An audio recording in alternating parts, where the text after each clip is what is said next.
Welcome back to the Saturday Show 97.5, the KSL Sports Zone. Thank you for making us a part of your Saturday morning. I'm Christian Esparza, Alex Napoles with me. As always, we got Sean behind the glass, and what a Thursday it was for us. The three of us. Yeah, man. At the Days of 47 parade. Oh, it was awesome to be out there. It was awesome to get to see everybody's smiling faces bright and early on Saturday morning. Or on Thursday morning, and then, be a part of the Days of 47 parade, man. It was a really cool experience. It was fun to be out there with you, Christian. Yeah, you and I were walking, and then Sean was in the zone tent. Yeah. With Alex Curie, who did a phenomenal job announcing. I had a lot of fun.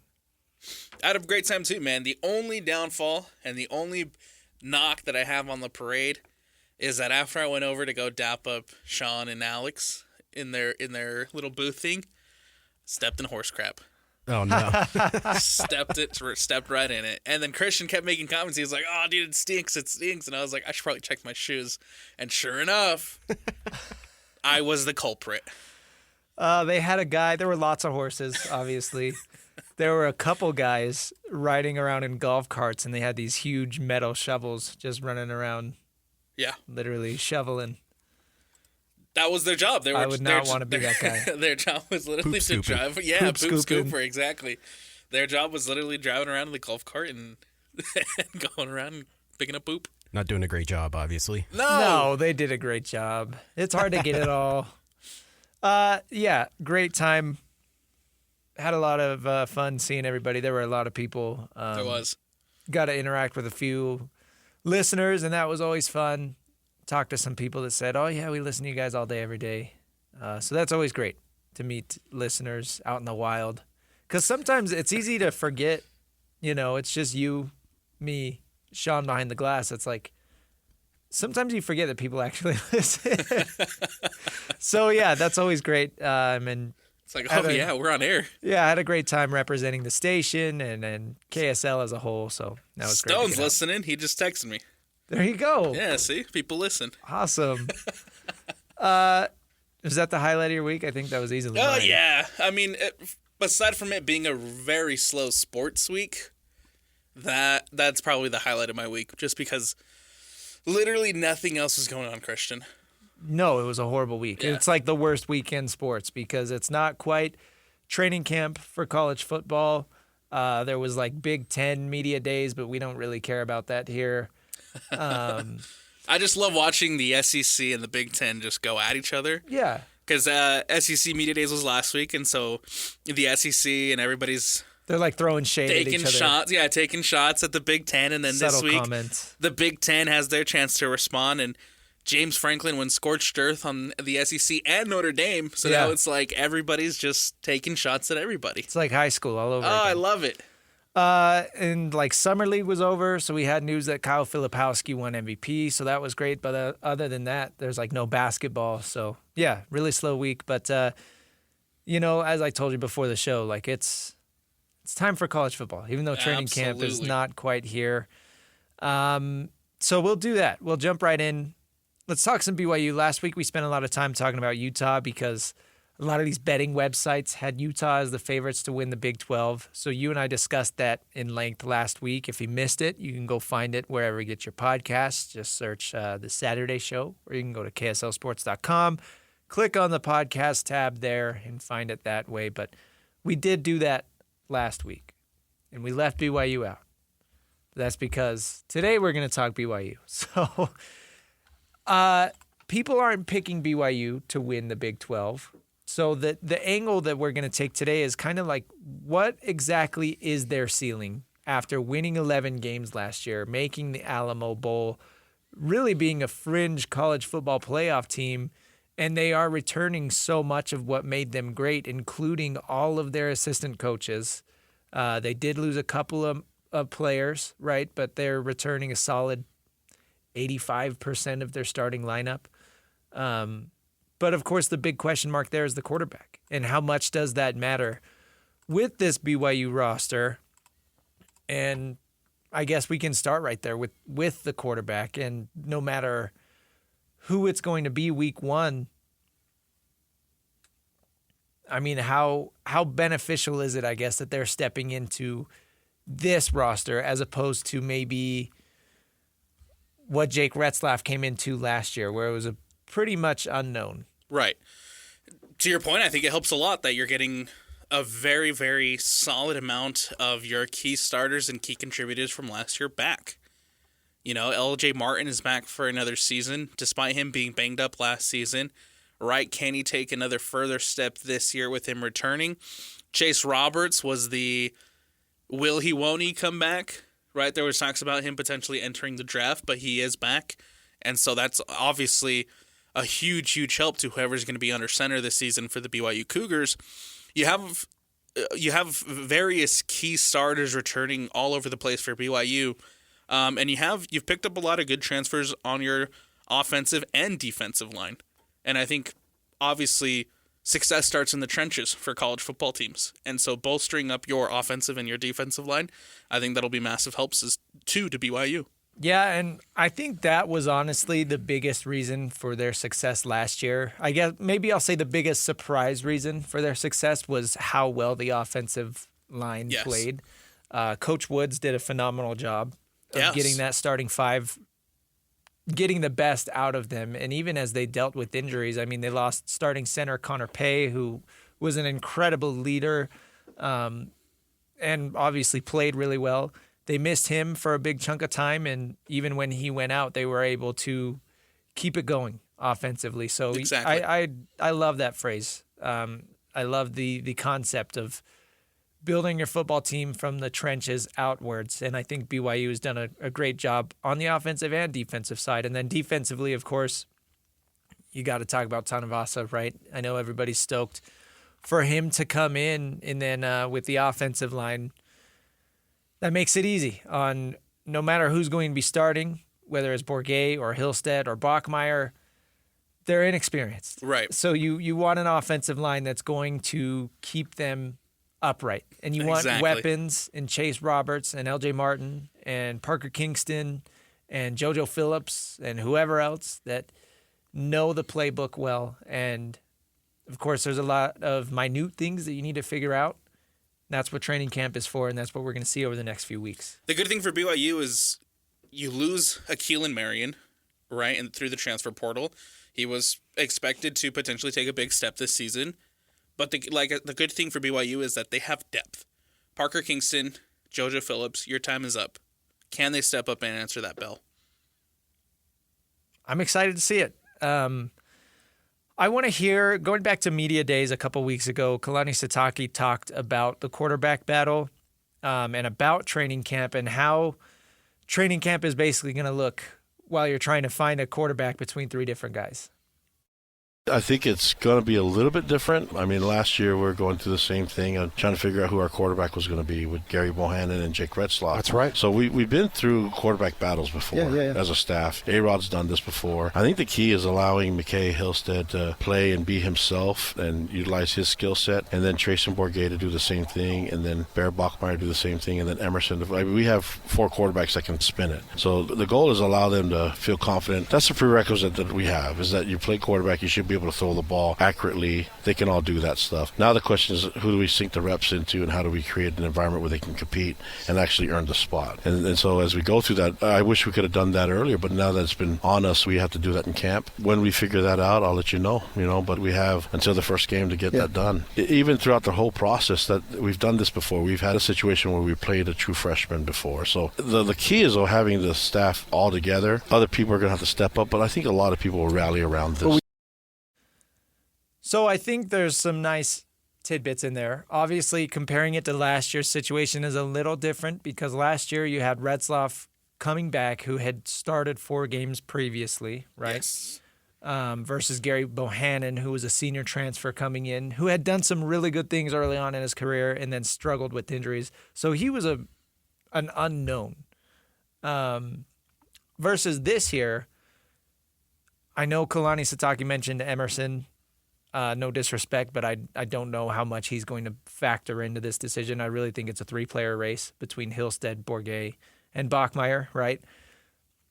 Those are 3 relatively inexperienced guys. I mean, Hillstead has played before at Utah State. He started a couple of games. Bachmeier is a true freshman who played spring ball at another school, and he's coming in, so he's really new to the system.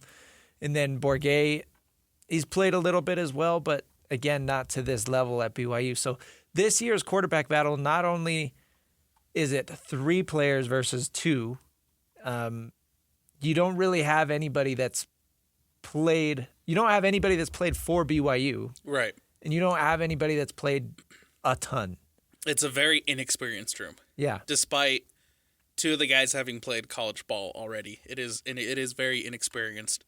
Because we saw McKay Hillstead play a couple games with Just A, had to go down with went down with injury, and was replaced before transferring to BYU, and then Bear Bachmeier, or not Bear Bachmeier, Bourget had a couple games at Western Michigan, and then ended up at BYU too, and then you have Bear Bachmeier, who is the true freshman.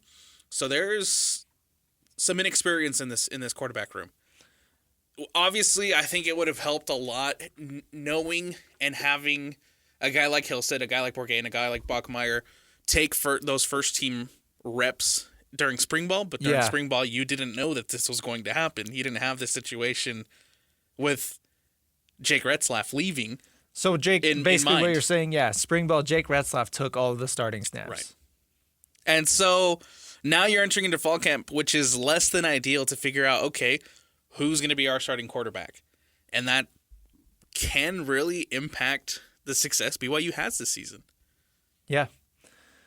Another thing I want to take away, do we read into it at all that McKay Hillstead was the first name that Kalani Sitake mentioned? I don't think so. You don't think so? I don't think so. I'm going to a little bit. Oh. Just because, I mean, from what we've seen, I think McKay Hillstead has shown the most in the limited snaps that he has taken. Maybe some Utah State bias is playing into there, maybe not. But also, I mean, you ask like Hans Olsen and a lot of other guys that are really plugged into BYU. It does sound like Hillstead is the initial leader. Some people have even said that it's kind of his job to lose, right? Yeah. But it's far from a guarantee at this point. We've got a month of camp to go. A lot of snaps are going to be taken. A lot of mistakes are going to be made by all 3 of these players. So, you know, who separates themselves from the pack, I don't know. But I do wonder if Hillstead is going to be the one that gets the first, I guess, crack at it. How likely, Christian, is it that we see at some point all of them play? I will say BYU, I mean, okay, I'll preface this. I haven't talked to anybody, so I don't want to speak for them. I would assume that they do not want to see that. I don't want to see that either. Right, and I don't want to see that. With this roster, with everything that they're bringing back, with everything that they aspire to achieve this season, I think they want to find their guy and hope that they're getting at least average to above average quarterback play. They don't need him to come in and be, you know, a Heisman candidate. They can win plenty of games with just average quarterback play. I think that could really set themselves up for probably playing for the Big 12 championship if they just get average quarterback play. And that's really all they need. Hopefully it doesn't take trying out 3 different dudes to find that. Because at that point, you're in a mess. Yes. I think that would be worst case scenario for BYU. Best case scenario is naming your day 1 starter, your week 1 starter, and finding success in your week 1 starter throughout the course of the season. Yeah. And that means winning football games and staying healthy. Staying healthy is going to be tough, and even that plays into what you asked about how many of these guys are we going to see. And, you know, there is a chance that somebody gets banged up and we see the second or even, heaven forbid, the 3rd string quarterback come in. Like, we've seen it before. Yep. It's not out of the realm of possibility.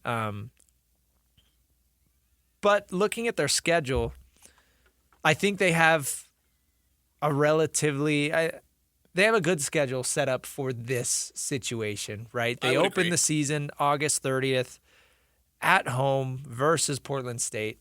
And then the next week they're at home versus Stanford.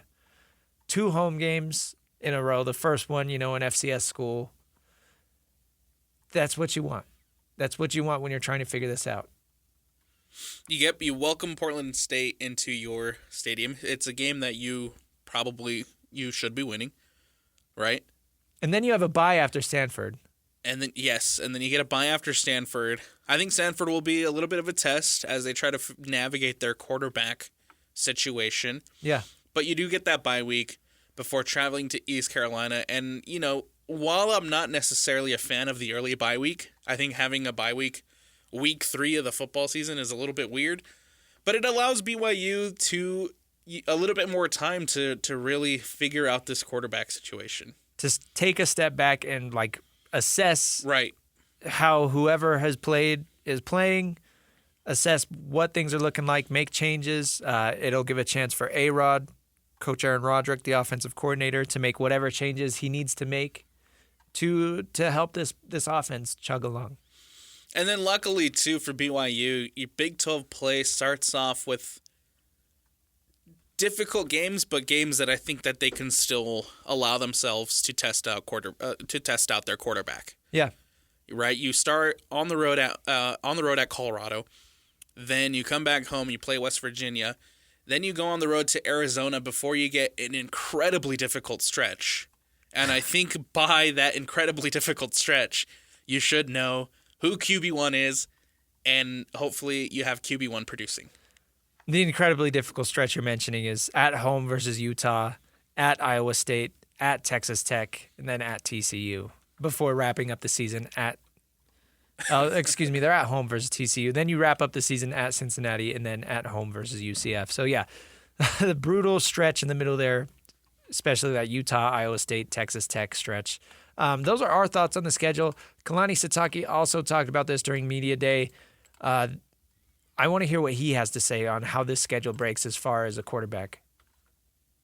I can't think like that. I have to think, can we play our best 12 times? And can we do it for 60 minutes consistently in 12 games? If I can get our team to do that, then we can earn extra time. So I don't know if I did a good enough job of that last year. I think we had some really cool wins and things like that, but my job as a head coach, at the end of the year, I was like, man, we should have played this better in these games, and we should have put some games away. But you just can't say that. You have to work on it. So since December to now, we've had a deliberate movement to try to get better there. Interesting answer. I get what he's saying. Looking at last year, right, some of the games that he probably felt like they didn't play their best at, Kansas especially, losing 17-13. Even the Arizona State loss, 28-23. Yep. On top of that, they had, I think, 6 one-score games, 4 wins, 2 losses. And that's always tough. The one-score games are basically a coin flip. And especially when you look at year to year, you talk about regressing to the mean, and that is something that typically happens as far as you get one year where a team loses a lot of one-score games. The next year they're going to win a lot of one-score games, and then it averages out to 50-50. Or the opposite, a team wins a lot of one-score games, and then the next year can't put it away, and that averages out to 50-50. So Coach Sitake sounds like he is more just focused on getting the dub every week, which is, yeah, that's your job. I get it. But, as a head coach, I feel like you do have to look at this schedule a little bit and wonder how you can take that schedule to your advantage and really find out who's best for your team at the quarterback position. Exactly. And, while he might not say it, I'm sure that the staff has already looked at that week 3 bye in this non-conference schedule and said, look, we got a really good chance to go into this non-conference schedule and figure out what we're going to do at quarterback and make sure that we're making the right decision at quarterback and have the guy in there that's going to win us the most games. Yeah. It's BYU set up for success in that thanks to the way the schedule is played out. So we started this segment with the question, I guess, of what could their ceiling be? Have you given any thought to that as far as, could they contend for the Big 12? Have you thought about like a final record prediction or anything along those lines? Do you have anything in your head? I think their ceiling is still pretty high due to the fact that they are returning a lot of key contributors and a lot of key talent. I still think that this BYU team, despite losing Retzlaff, despite losing their quarterback, they're still in a position to contend for this conference. Ceiling, I'm probably thinking 2 or 3 losses. I'm in agreement there. I think looking at the schedule, okay, we'll break it up into segments and go like this. Portland State, Stanford, East Carolina, I think it's a very high chance that you win all 3 of those games. Again, and we're assuming average level quarterback play. So Portland State, Stanford, East Carolina, really good odds you're coming away 3-0. Right? Having Stanford at home really helps. And then BYU's record against East Carolina isn't the greatest, but I still think they've got more than East Carolina this season. I never care about what a pass record says. It's all about these 2 teams right now this season. I think you got a really, really good shot at going 3-0. Okay. Colorado, West Virginia, Arizona. At worst, I think, worst case scenario, you're getting 3 losses. But realistically, I think worst case scenario, you're losing maybe one of those. I could agree. I'll give BYU the benefit of the doubt. Maybe the Wildcats surprise BYU on the road. Right? Could happen. They go down to Tucson. Arizona is not a fun game to play. And Arizona and Tucson, the last couple of years, has been able to surprise Utah down there at their stadium. And so maybe BYU goes down there and gets surprised by Arizona. I don't know. But I do think that you have a good shot of winning all 3 of these games, but there could be a loss in there for BYU. So at this point, you're 6 games in, you're looking at maybe 1 loss. Yeah. Ideally, right? Then you get to the brutal stretch at home against Utah, at Iowa State, at Texas Tech. You're hoping to win one of those games. I think a lot of it comes down on how you do against your rival. Yeah, and it's definitely hard to sit here and talk about it right now without really knowing anything.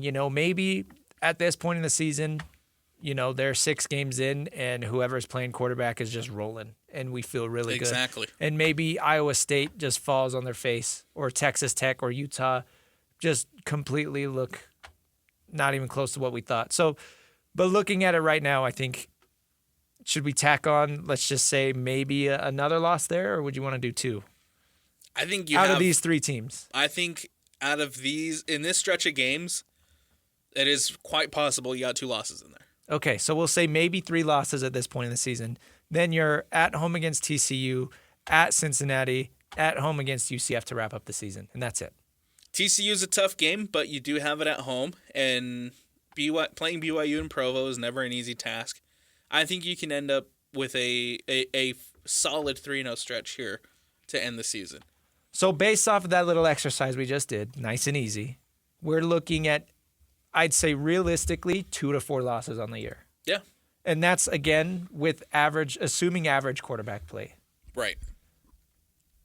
I feel like that's very fair. Their ceiling is still contenders. That's contention for the Big 12. They're still contenders for me. Even if you get... It's going to be close. You just need a guy in there who's going to sling it. Like Kalani said, the prerequisite to even being in consideration for this job is just a guy who can sling it. And if you got a guy in there who can sling it accurately, you're going to put yourself in a position to win some games. And real quick, going back to the 1-score games conversation, and I'm not here to bag on a player just because he's not here anymore, but looking at what Jake Retzlaff did last year, a lot of those wins came on kind of miracle plays. And you got to give credit where it's due to Jake Retzlaff and Darius Lassiter and this offense for making the plays when they needed them, right? But it's not like BYU's offense came in and was just an absolute juggernaut and they're losing one of the top quarterbacks in the country. Right. Again, you're hoping for average quarterback play. Somebody who comes in and does not turn the ball over. At halftime, right before you go into the break. Right. Like against Kansas. Right, exactly. So it's not like these shoes are impossible to fill. Right. And again, I don't want to overshadow what Jake Retzlaff did because, I mean, especially thinking about that Utah game, that drive, he did everything right. That final drive, starting from, where did they even start? Like the 5 or the 10 or the 7 or something? They had like 90 yards to go. Yeah, they were deep in their own territory. And he hit every single pass in stride. Right. He protected the ball. He didn't really he didn't make bad decisions. And at the end of the day, he got the ball in the hands of his playmakers to go out there and score and win the game. And I think that's coaching, right? That's something that Aaron Roderick can teach whoever's playing quarterback. I don't think that is an insurmountable task for Hillstead or for Bourget or for Bachmeier. Now, when you get to the whole inexperience thing, that's when you can start to worry a little bit. And how much does the lack of experience play into things as far as making the right decision and things like that? But I trust in this staff, and I think it can't be understated that the offensive staff, that really the staff overall, is returning like all of their assistant coaches. Right. And that is huge to have everybody on the same page. And then you get into the majority of the roster is coming back anyways. And it's like, yeah, these guys know what's going to be asked of them. And it's a team effort for everybody to kind of rise up and elevate the play as a whole and help out whoever it is at the quarterback position. And I think that's one of the reasons why they were so successful last season and why they had an 11-win season last year. And that's why they brought all the assistant coaches back. It's because 100%. They recognize how big of a role that played. Absolutely. Like, even without, you look at the Big 12, and I think every team in the Big 12, you know who their quarterback is, and you know what kind of play you're going to get out of their quarterback. Even with the question marks and the unknowns at BYU's quarterback position, this team is still in a really, really good position to have success. And I think that should excite BYU fans, despite losing your QB1. Yeah, and if you can come in and go 10-2 with this situation, I mean, it's one thing last year to barely be thought about as bowl eligible, and now people count you out for a whole different reason. Right. And that would be the sweetest thing for Cougars fans, like to come in and kind of just be like, yeah, you counted us out and that's your fault. Don't do it twice. Yeah, don't do it twice. We'll let you get away with it once, but doing it twice, shame on you. All right, we got to take a break. Coming up next on the other side, let's continue talking college football. It's the Saturday Show, 97.5, the KSL Sports Zone. Welcome back to the Saturday Show, 97.5, the KSL Sports Zone. I'm Christian Esparza, Alex Napoles with me. Thank you for making us part of your Saturday morning. You got big plans today? No, not really. My siblings are out of town. They're in Chicago. Oh, fun. They went to Chicago for the weekend, and so it's just me and my parents hanging out this weekend. So we're probably just gonna eat and watch TV. There you go. I don't think we're gonna do anything crazy. It's nice to have a low-key Saturday. Yeah, man. I'm sure. Yeah, man. Let's continue our college football talk. Last segment, we talked a lot of BYU and how we think they're going to fare this season in the Big 12. I guess to summarize, I'm really expecting between 2 and 4 losses. I'd be shocked if they had any more than 4 losses or less than 2. I think that's a good spot to be in. I think that is still going to be in contention for the Big 12. Yes. So that was a fun conversation, and we'll have that posted soon. But now let's continue talking about the Big 12. They were in the news this week a little bit because Memphis literally tried to buy their way into the Big 12. The initial reports were a $200 million offer. Now it's kind of come out that was up to $250 million offer to join the Big 12. And this would come with other things like Memphis would not even be paid for the first 5 years and things like that. Right. And the Big 12 rejected it for the third time in a decade. They rejected Memphis. I think I would have, I think it would have been cool to see Memphis a part of the Big 12.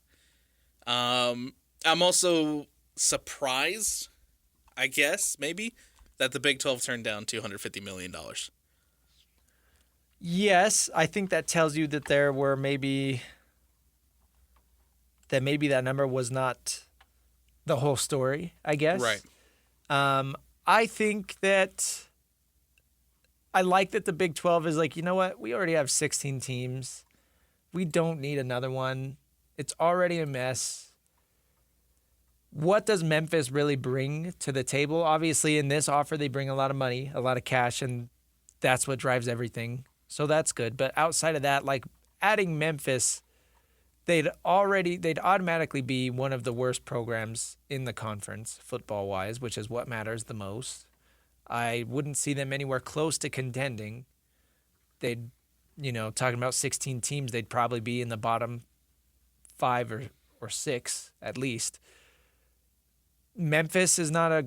Basketball-wise, it'd be better. Yeah, basketball-wise, they're okay, but even then, it's not like they're hurting for basketball teams. Right. Memphis is not a superb recruiting area that people are dying to get into. So I am curious as to why the Big 12 rejected that offer, but I kind of have respect that they did. It's not, the most lucrative market when you think of Memphis, but $250 million that you would get for the rest of your member conferences, and then I'm sure that one of the reasons why they had to shut Memphis down was due to the fact that that's just another school that you have to share all that revenue money with. And that's I think the big thing. And again, they said initially like they would take a lower cut of revenue sharing and distribution and things like that. But when you look, that's initially. When you look at, it's already diluted between 16 teams. I think it was a unanimous decision by all of the presidents to reject Memphis. I think everybody said no. So I think, that's what it boils down to is like, BYU and Utah and Arizona State and all of their leaders are like, if another school joins, then that's less money that we get. They take from everybody's pot. So I get that. I think the bigger story here, though, I want to kind of switch angles and kind of talk about Memphis. And they realize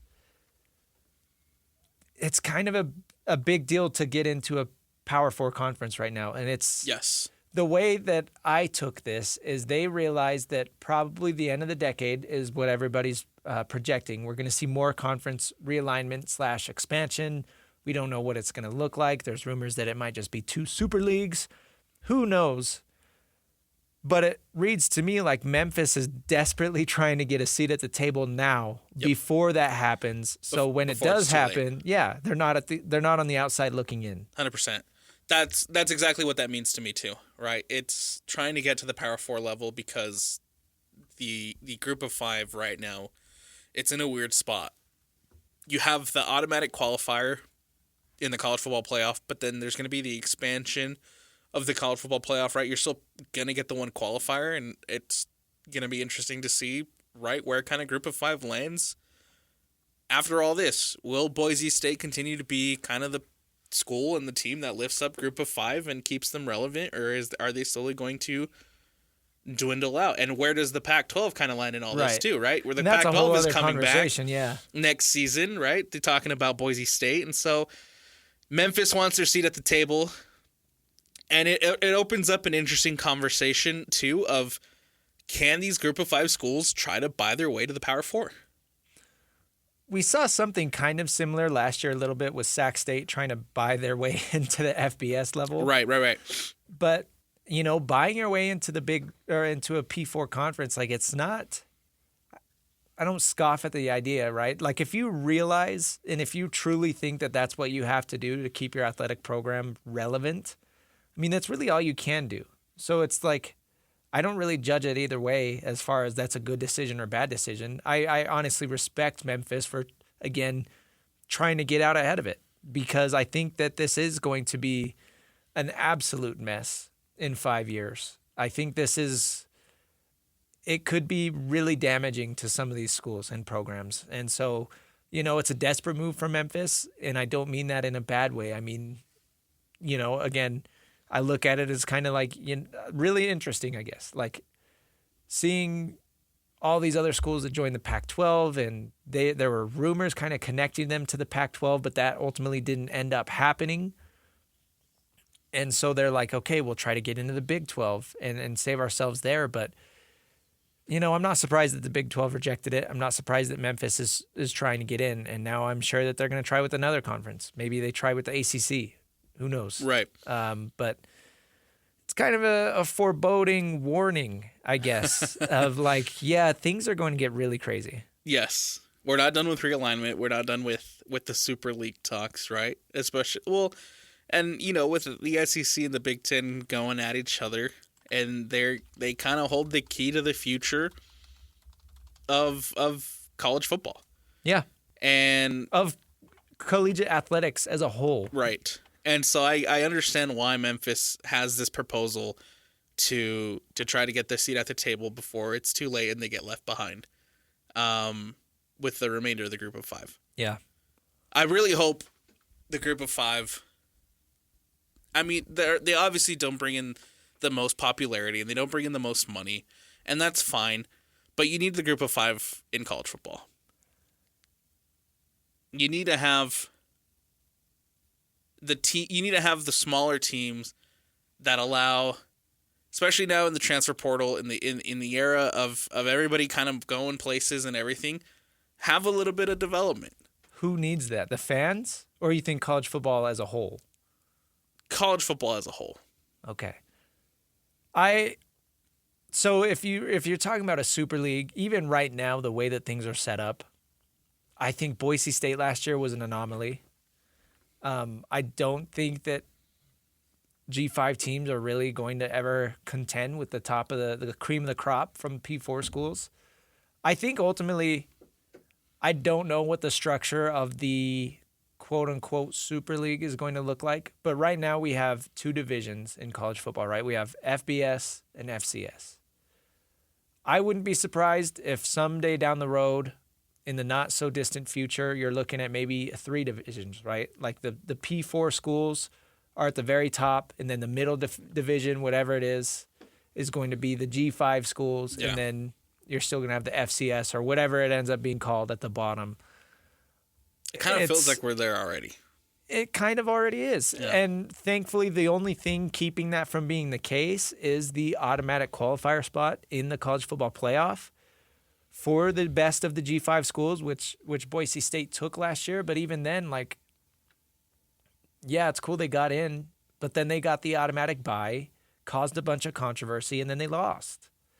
And so the reason why they had to redo the seating. So it almost makes me wonder if that was set up on purpose just to give, Big Ten and SEC officials a reason to say, look, that's another reason those guys don't belong with us. Yeah. And maybe that was all planned from the beginning. I don't know.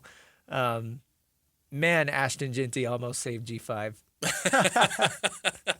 There is, as far as, as far as the actual product you get on the field, there is a significant drop-off, I feel like, between Power 4 and the G5. Oh, yeah. There are some, bad Power 4 teams. Yeah. Right? Purdue, for example. Of course.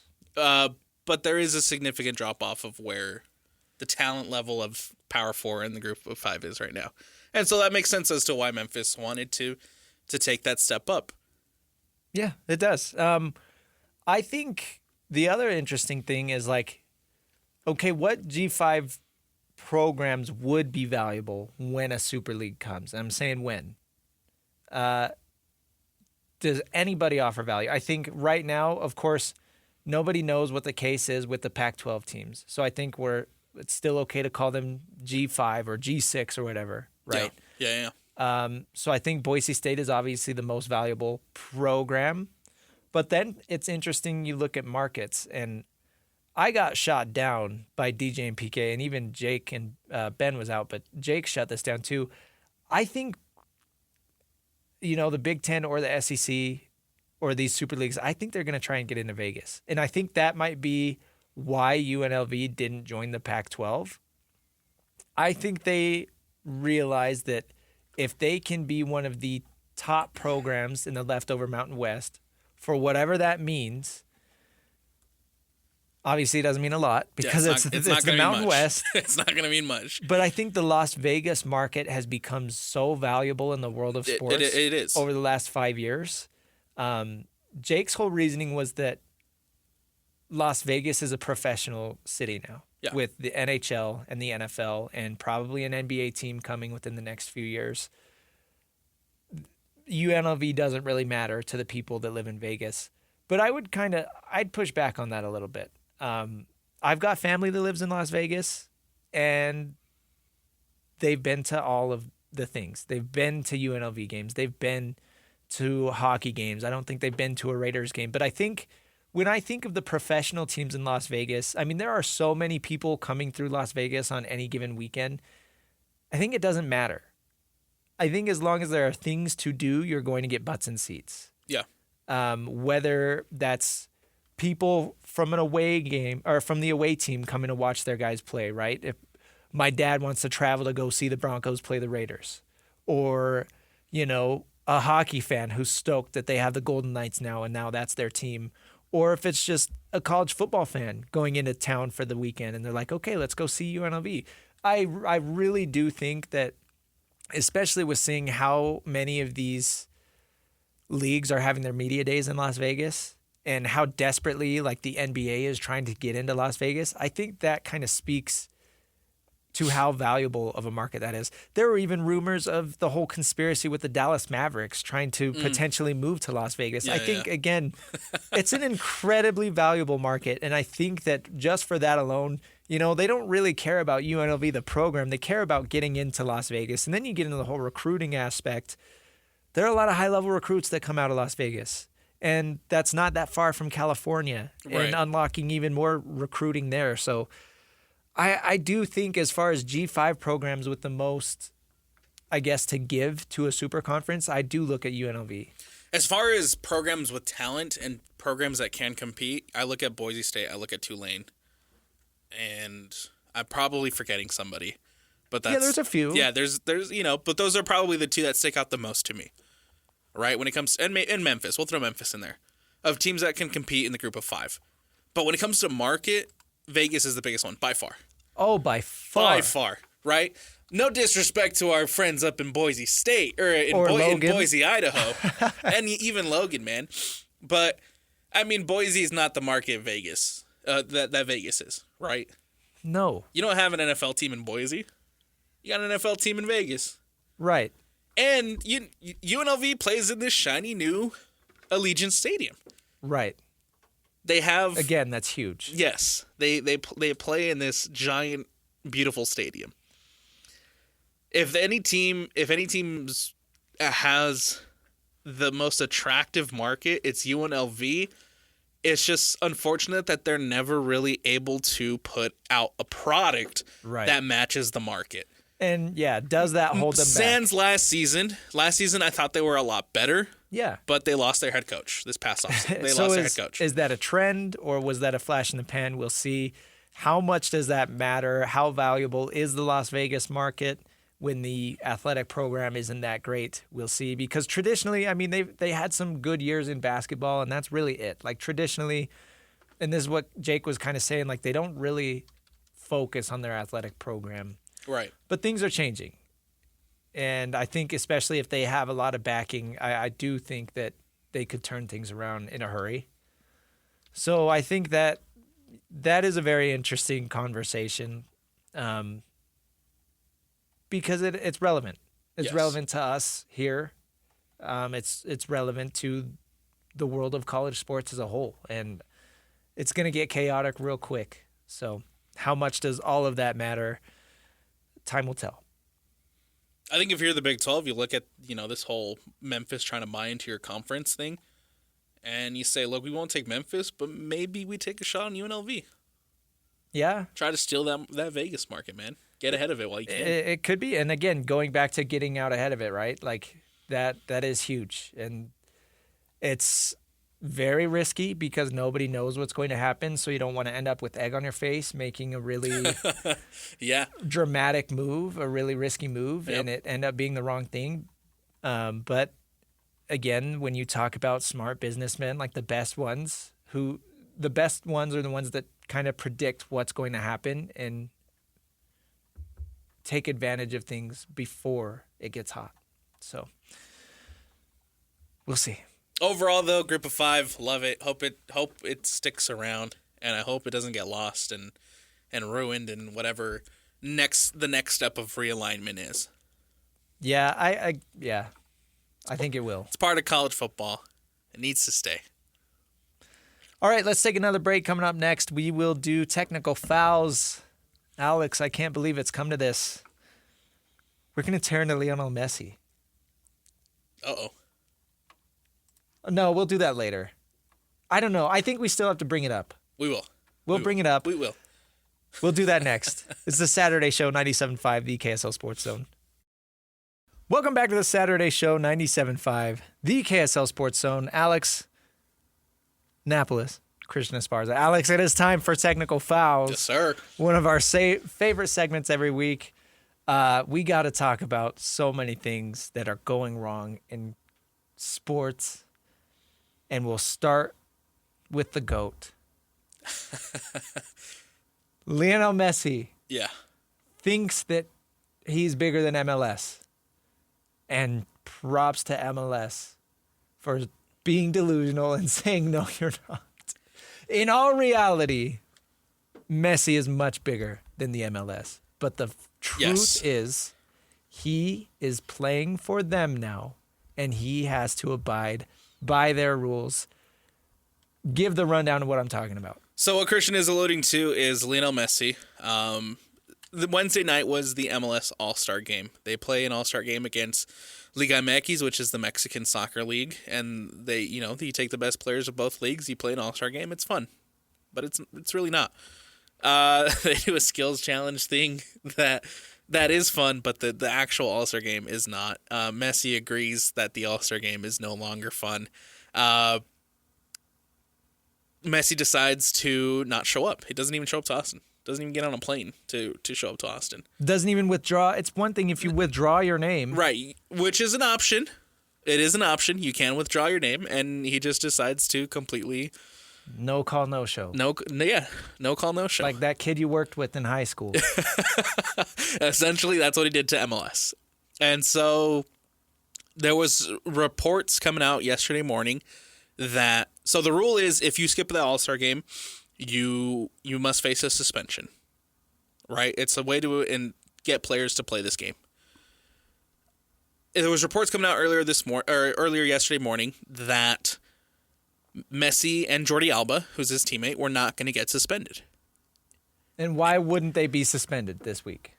Because they're playing FC Cincinnati on Saturday, who leads the East, who leads the Eastern Conference, one of the league's best in Major League Soccer, and so there was reports coming out that they were not going to get suspended. And that would have been really convenient for Inter Miami, who is trying to hold the MLS in its hand, right?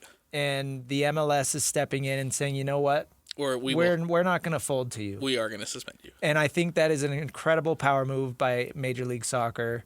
I think it's what exactly they had to do, because looking at Messi and the way that, his contract is structured and he gets a percentage of the league's revenue, like that's absolutely crazy. They easily could have just folded and said, yes, King, we will do whatever you ask of us. But no, they say, you know what, if you want to play in this league, if you want to come in and try and dominate this league, you have to follow our rules. And I think it's great that ultimately they are suspending him for Saturday's match. Yes. Him and Alba, of course. Now, there was some controversy this morning. I guess they signed a player and are bending some rules to sign the player. But we'll get into that later. We'll spend some more time on this in 5 minutes up. But just know that Lionel Messi is getting a technical foul for trying to skip out on the All-Star Game. Yes. All right? How dare you? Let's move on to this. I think this was a really funny story. Somehow, On3 Sports obtained direct messages between former Memphis safety Taj Ra'el and UTSA quarterback Owen McCown. These are what the direct messages stated. Ra'el sends pictures of a playbook. He says, here you go. That's all the signals. Owen McCown responds with a bunch of laughing, crying faces. Ra'el then says, the far left pick is the coverages. I'll send you a better list showing you the calls. But they run quarters, and none of the safeties can cover, by the way. No reroutes on the slot. Also, the field safety is the weakest link in the defense. His hamstring is hurting, but he's also running out of eligibility, so they want to play him. So when you play against him, he's number 0. Then Owen McCown says, bet. Let me know if they cut your stuff. I'll put in a word. And UTSA went on to win that game. Yes. Against Memphis. Yes, it they was did. 44-36. Yes, they did. So I don't know what the motive was. I don't know why you have a Memphis player sending the defensive coverages to the quarterback of the opposing team. But yeah, that's not a good look. And speaking of, you brought up Purdue earlier. Yes. That's actually where That's Taj Rael plays now. He transferred. We haven't heard of any repercussions as far as if he's going to get suspended. I'd imagine he does. I would even wonder if the NCAA terminates his eligibility. I don't know how far they're willing to go. But funny enough, the American Conference used to be the American Athletic Conference. Now just the American. Now it's just the American Conference, which UTSA is a part of. They had their media days. And so it was a very convenient time to ask quarterback Owen McCown about this. This is what he had to say. Yeah, no, obviously, first and foremost, I didn't ask for any of that information. It kind of, based on my little emoji reaction, you can see it caught me, by surprise of what happened. But like Coach said, the information was completely irrelevant, and it doesn't really, fit, how we take week in and week out, how we prepare. It was like I said, completely irrelevant, and that's all it was. Owen, do you feel like this paints you in a bad light? Like, what would you say to the people who are kind of almost attacking you at this point? Yeah, I just think they don't know how we process week in and week out. Like I said, the information had made zero sense. It was completely irrelevant to what we do week in and week out.